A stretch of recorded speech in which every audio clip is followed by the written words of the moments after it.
Labor accused of not hearing the voice of manufacturing SMEs.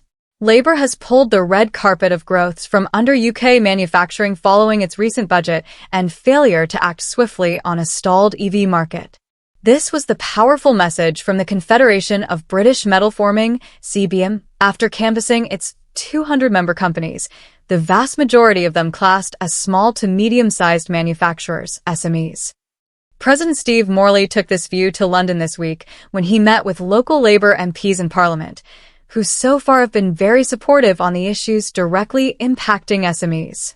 However, CBM claimed that nationally, it is a different story, with the budget seeming to be straight out of HM Treasury's playbook and forcibly supported by the Chancellor at the recent CBI summit, thus losing the small amount of goodwill that is still in place after employer NIC contributions and minimum wage rises squeezed company bottom lines even further.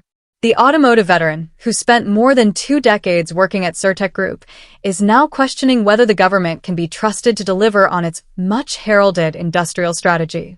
Former Labour Prime Minister Harold Wilson famously coined the phrase, "A week is a long time in politics." Well, I think we can now say that a day is a long time in politics, explained Steve.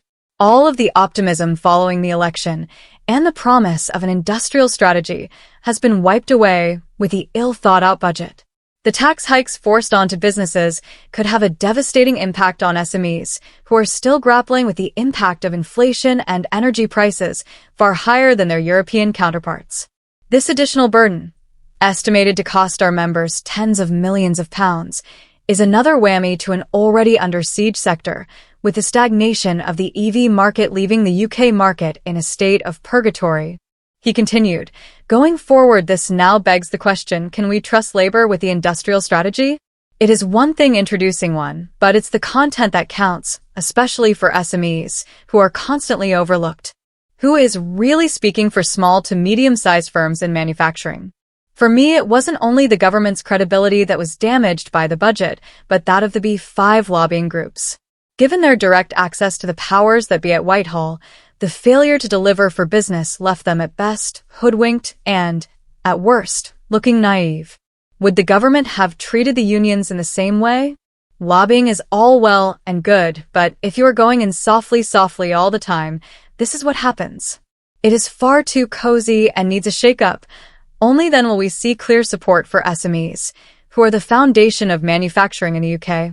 The Confederation of British Metalforming represents the interests of UK manufacturers of fasteners, forgings and pressings, cold-rolled and sheet metals products, a large proportion of which ends up in the automotive industry. Declining sales of EV vehicles and the Zero-Emission Vehicle (ZEV) mandate, which is going to start taxing car makers if they don't hit targets for electric sales by 2025, is sending shockwaves through the sector, and this is being felt throughout the supply chain. What was heralded as a stimulus is having the opposite effect, and both Ford and Stellantis have both quoted the EV pathway as a reason for factory closures and job cuts in the last few weeks. Business Secretary Jonathan Reynolds has said there will be an urgent consultation, and this has to happen before more self-harm is inflicted, added Steve. There was an opportunity for the UK to lead the world in this space, but the incentives and the stimulus were not continued in the concerted way they should have been. Now our desire to be the first to meet EV targets is threatening the very existence of the sector. He concluded, it's not too late, but Labour needs to listen hard to the SMMT message on EV support and make sure that the voice for small and medium-sized manufacturers is heard and integrated into the development of the industrial strategy. If they achieve this, then some small crumbs of optimism may return.